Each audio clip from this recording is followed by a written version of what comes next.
Kita akan masuk teman-teman pada malam ini, semoga Allah berkahi insyaAllah dari maghrib sampai isya.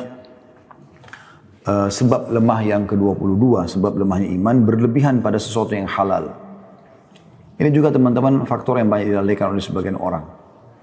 Kata penulis, para ulama menyebutkan bahwa di antara langkah-langkah syaitan adalah menyibukkan diri dengan hal-hal yang mubah secara berlebihan. Kita garis bawahi kalimat ini ya, secara berlebihan.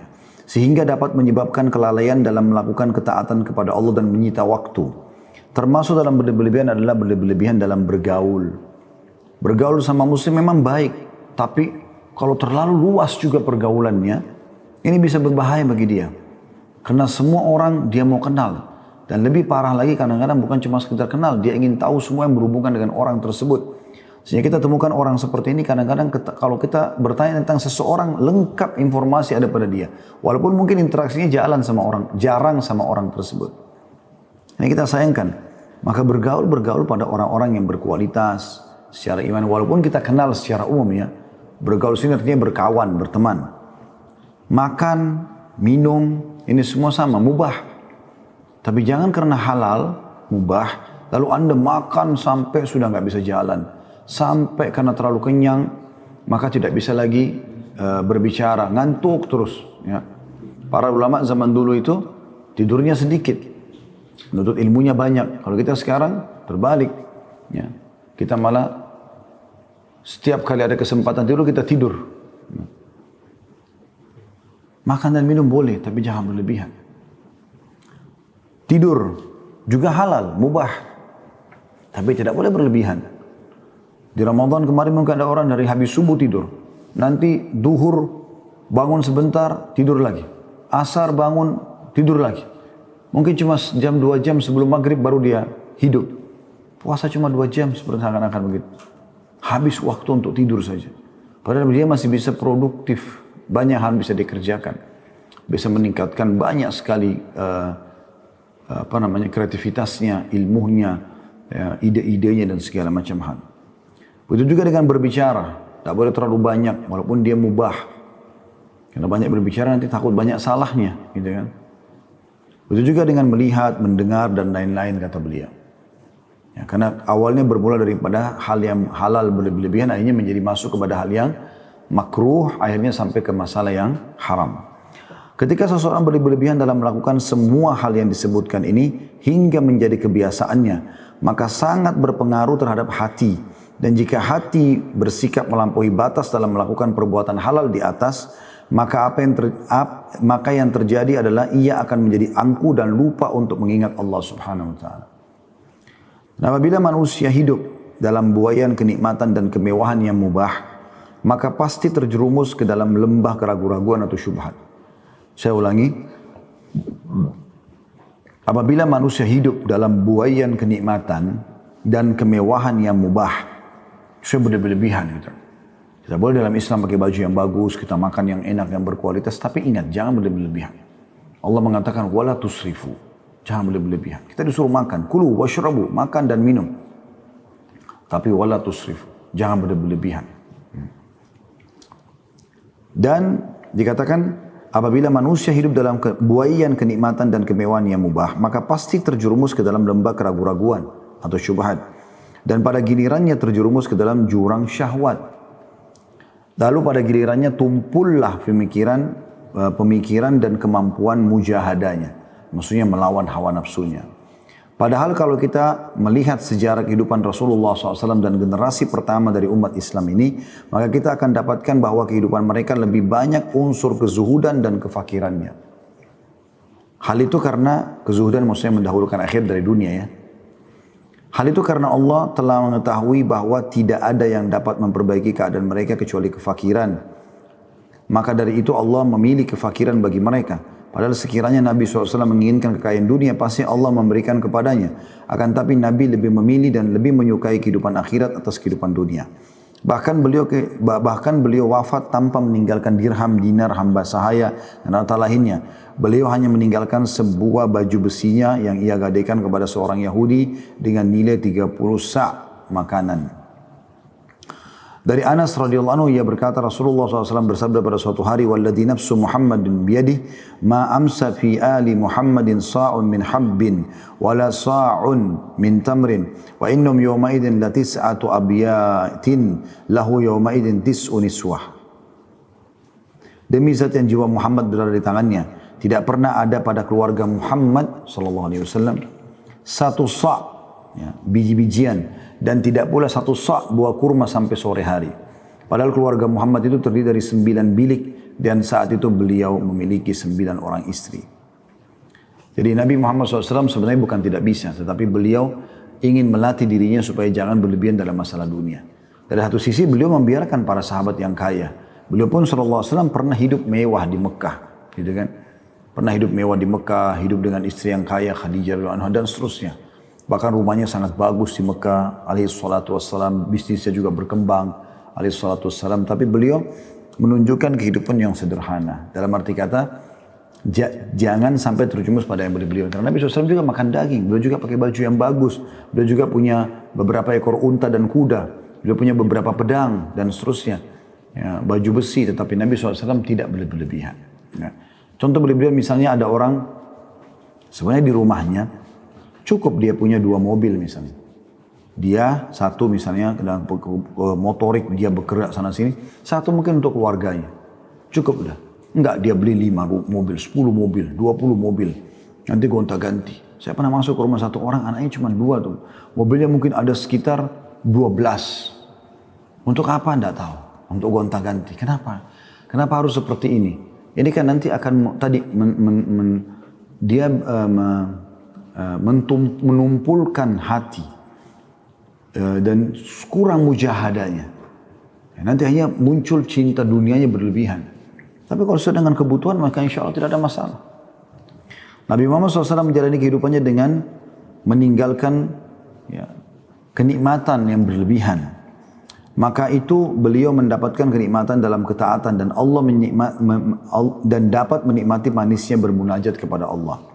Dengan demikian beliau telah mendapatkan kekayaan yang hakiki dan beliau mulia di hadapan Allah dan mulia di hadapan manusia. Beliau dicintai di langit dan bumi, dicintai tumbuh-tumbuhan dan pohon-pohonan, bahkan hewan dan bebatuan menyampaikan salam kepada beliau. Dan beliau SAW bersabda, "Bihasbi ibni Adam luqaimat yukimna sulbah, fa in kana la mahala fa thuluthu li ta'ami wa thuluthu li syarabi wa thuluthu li nafsi atau di nafasi." Cukuplah bagi seseorang itu beberapa suap makanan saja untuk menegakkan tulang punggungnya. Dan kalau harus lebih, maka sepertiga isi perutnya untuk makanan, sepertiga lagi untuk minuman, sepertiga lagi untuk nafasnya. Ini hadis sahih riwayat Ahmad. Jadi biasanya termasuk berlebihan orang tadi terlalu banyak makan, terlalu banyak minum. Boleh menikmati, tapi jangan sampai berlebihan. Ya, kan? Di sini juga saya ingin berikan masukan teman-teman. Kalau mau mengikuti ajaran Nabawiyah dalam masalah makanan, jauh lebih baik kalau teman-teman makan kapan butuh. Jadi tidak usah dipatok jamnya. Oh harus sarapan pagi jam sekian, harus makan siang jam sekian, harus makan malam jam sekian. Sehingga kadang-kadang, karena dia makan pagi cukup banyak, siang hari dia masih kenyang sebenarnya. Tapi karena jadwal makan siang harus makan. Masih kenyang sebenarnya, tiba malam harus makan. Ini akan membuat perut terlalu kenyang, mata sering mengantuk, pikiran pun jadi tumpul dia. Gitu kan. Lalu bagaimana yang terbaik? Makan pada saat Anda perlu. Saya pernah coba terapkan pola teman-teman sekian pengalaman saya. Sarapan jam sekian, makan siang jam sekian, makan malam jam sekian. Ternyata satu waktu saya luput dari jam-jam sudah ditentukan itu, mahnya kambuh. Bahkan menjadi penyakit mah yang rutin. Saya ubah polanya enggak. Saya coba ikuti sunnah Nabi SAW. Makan kapan perlu. Kalau lapar, makan. Makan sampai kita merasa sudah cukup. Nah, itu dicontohkan Nabi SAW. Beliau pernah keluar rumah lapar. Kemudian ketemu Abu Bakar dan Umar radhiyallahu anhum juga lapar. Maka mereka sama-sama cari makanan. Pada saat lapar, makan. Dan Nabi SAW dihidangkan kambing dengan segala macam, roti gandum, makan sampai kenyang. Nabi SAW mengatakan, ini semua akan ditanyakan oleh Allah pada kalian pada hari kiamat. Nikmat-nikmat ini gitu loh. Kan gitu. Tapi belum makan pada saat lapar. Tapi pada saat tidak butuh, ya sudah tidak. Kenapa harus dipaksakan? Apalagi kalau mengikuti hawa nafsu, karena terlalu banyak yang mubah-mubah ini, Oh ini habis makan pecel, makan bakso lagi, habis bakso pindah lagi nasi goreng pindah lagi ke mie goreng, pindah lagi ke pizza, pindah lagi. Semua mau dicoba, kenapa? Kan halal. Nah, ini yang kita maksudkan, jadi terlalu berlebihan. Anda boleh makan semua itu selama halal. Tapi kan bisa dibagi. Misalnya hari ini kita makan satu jenis tertentu, bakso misalnya. Ya udah, mungkin kalaupun kita mau tambah satu jenis satu yang lain. Besok kita coba lagi, lusa kita kan bisa begitu. Tidak harus semuanya harus ditumpuk dalam satu hari. Sehingga di rumah itu dari pagi dia sampai malam sibuk makan apa nih, makan apa lagi, penuh rumahnya dengan makanan-makanan. Bukan nggak boleh ya, sekali lagi boleh, tapi jangan berlebihan. Kita boleh nikmati ini, tapi jangan berlebihan. Berlebihan itu artinya terlalu banyak dibeli, terlalu banyak yang dimakan dan seterusnya. Akhirnya waktu banyak tersita hanya untuk itu saja. Makanya Nabi SAW ingatkan di sini, cukuplah bagi seorang beberapa suap makanan saja untuk menegakkan tulang punggungnya. Dan kalau harus lebih, maka dia bagi 3 perutnya. Sepertiga isi perutnya untuk makanan, sepertiga untuk minuman. Kadang-kadang orang kalau terlalu banyak makan, lebih dari setengah perutnya atau bahkan sepenuhnya penuh makanan, sudah nggak bisa minum. Rasanya minum itu sudah mau keluar. Kalaupun dia isi makanan dan minuman, maka sudah susah bernafas. Kata Nabi SAW, sepertiga buat makanan, sepertiga buat minuman, sepertiga buat nafasnya. Dan demikianlah para sahabat Nabi serta orang-orang yang setelah mereka terdidik hidup zuhud di dunia. Mendahulukan akhirat dari dunia. Mereka boleh nikmati dunia tapi sebatas secukupnya. Kita juga jangan sampai salah ya. Jangan sampai, berarti bahasanya Ustadz ini kita nggak boleh nikmati dunia. Enggak, salah. Allah SWT mengatakan dalam surah Al-Qasas, surah nomor 28 ayat 77. A'udzu billahi minasyaitonir rajim wabtaghi fima ataqallahu daral akhirah wa tansa nasibaka minad dunya. Al-ayah artinya, kejarlah apa yang Allah janjikan untukmu di akhirat nanti dan jangan lupakan bagianmu dari dunia. Kita boleh menikmati dunia. Boleh pakai baju bagus, mobil bagus, rumah yang bagus, segala macam yang bagus lah, gitu kan. Tapi ingat, wala tusrifu. Innallaha la yuhibbul musrifin. Jangan berlebihan karena Allah tidak suka dengan orang yang berlebihan. Mereka semua, para sahabat, mengetahui bahwa kehidupan dunia hanya sesaat. Maka dari itu mereka menjadikan kehidupan ini untuk Allah sebagai ketaatan. Inilah sosok Abu Bakar Siddiq radhiyallahu anhu ketika ajal telah mendekat. Ia berkata kepada Aisyah radhiyallahu anha, anaknya, sesungguhnya saya tidak mengetahui pada keluarga Abu Bakar sedikit harta pun kecuali seekor unta jantan dan budak yang selalu mengurus pedang-pedang kaum muslimin ini. Dan selalu membantu kami. Jika aku mati maka serahkan ia kepada Umar. Karena Abu Bakar termasuk orang kaya raya. Yang lebih banyak dilakukan adalah bersedekah. Maka ketika Aisyah radhiyallahu anha menyerahkan budak itu kepada Umar, maka Umar berkata, semoga Allah mengasihi Abu Bakar. Sungguh ia telah memberi beban kepada orang setelahnya. Dan beginilah kehidupan para sahabat Rasulullah SAW. Mereka lapar makanan. Jadi mereka juga merasakan suka dukanya lapar itu ya. Akan tapi mereka kenyang keimanan dan mereka telah menggunakan sebaik-baik pakaian itu pakaian ketakwaan. Maka dari itu mereka puas dengan yang sedikit karena mengharapkan sesuatu yang ada di sisi Allah SWT. Jadi sekali lagi boleh nikmati tapi jangan berlebihan. Orang kalau tidak boleh berlebihan teman-teman hatinya lunak. Tidak boleh berlebihan makan, tidak boleh berlebihan segala macam. Hatinya bisa lunak. Nah lunaknya hati ini membuat orang gampang mujahadah, melawan hawa nafsu. Orang gampang untuk khusyuk dalam sholat. Orang gampang untuk bersedekah, mengikuti perintah Allah, meninggalkan larangan. Itu jadi mudah semuanya. Gitu. Dan itu keadaan mereka. Jadi pada saat kelaparan datang, mereka coba nikmati kelaparan itu. Tapi nanti mereka makan gitu kan. Bukan juga mereka jadikan jadi mereka kelaparan setiap hari, tidak. Tapi mereka juga pada saat datang itu menikmati. Kayak kita sekarang kemarin puasa Ramadan, sebulan penuh. Kita dilatih untuk merasakan, ternyata lapar tuh begini ya. Tapi nanti kita makan. Nah, sehingga kita tahu memang ada suka duka dalam kehidupan ini. Sedangkan kita, kata beliau tak menulis, maka demi Allah kita khawatir akan termasuk golongan disebutkan dalam ayat, dalam surah surah Al-Ahqaf, ayat 20. A'udzu billahi minasyaitonir rajim. Adhabtum, ya saya ulangi ya. Adhabtum tayyibatikum fi hayatikumud dunya wastamta'tum biha. Kamu telah menghabiskan rezekimu yang baik dalam kehidupan duniamu, maka kamu telah bersenang-senang dengannya. Sungguh manusia telah bersikap berlebihan dalam urusan kehidupan dunia hingga angan-angan dan tujuan yang ada hanyalah untuk memenuhi segala tuntutan nafsu. Sebagian orang salah berkata, dahulu ada generasi muda Bani Israel rajin beribadah dan berpuasa hingga jika waktu berbuka telah tiba, Maka seseorang di antara mereka berdiri lalu berkata, jangan kamu banyak makan, karena hal itu bisa menyebabkan kamu merasa merugi.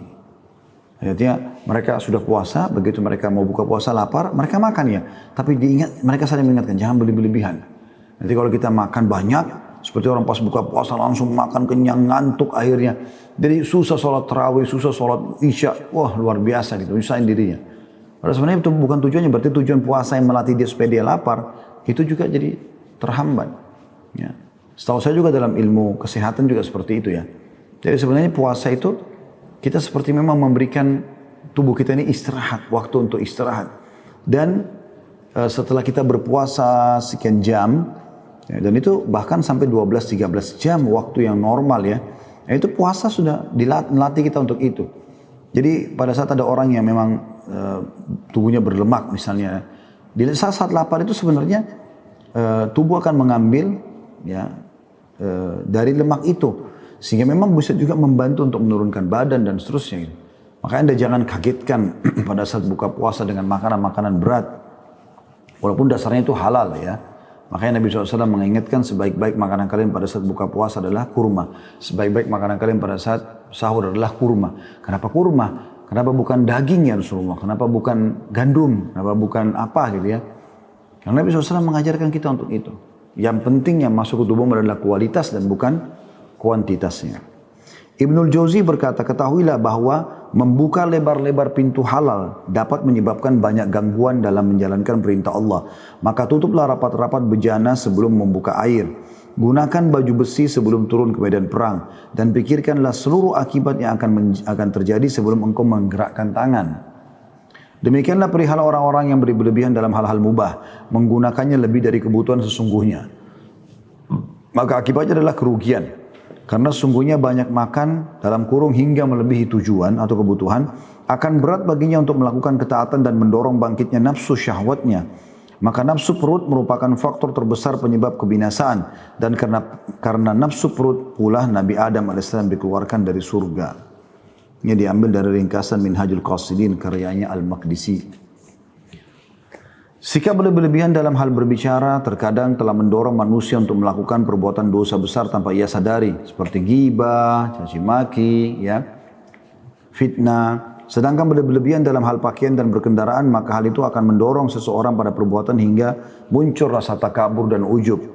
Betapa indahnya kesederhanaan dalam setiap urusan, tidak pelit atau kikir dan tidak pula berlebihan. Dan bukan bagian dari golongan kita orang yang menanggung penderitaan kaum muslimin, orang yang tidak menanggung penderitaan kaum muslimin dan justru mereka mementingkan urusan diri mereka sendiri. Ya, jadi teman-teman kalau kita simpulkan sebab yang kita bahas pada malam ini, yang ke-21 adalah bagaimana kita jangan berlebih-lebihan walaupun dalam hal yang mubah. Tentu teman-teman hal halal ya, mubah dan halal. Dan kalau kita sudah membahas teman-teman, kalau kita bisa mengontrol hawa nafsu kita dari hal-hal yang mubah ataupun halal, boleh kita nikmati tapi tidak berlebihan, maka dipastikan Anda akan aman dari hal-hal yang makruh dan haram. Karena yang halal aja Anda kontrol, apalagi ya yang makruh ataupun mubah. Dan secara medis pun begitu. Bukan berarti semua makanan dianggap sehat dan secara medis lalu kita berlebihan makan, misal buah-buahan. Kalau kita terlalu banyak juga makan kan maaf bisa menyebabkan mencret, ya. Bahkan ada orang kadang-kadang meriang, panas dalam itu karena banyak sekali makan buah. Berlebihan gitu kan. Tadi kita boleh makan tapi secukupnya. Itu yang kita maksudkan insya Allah.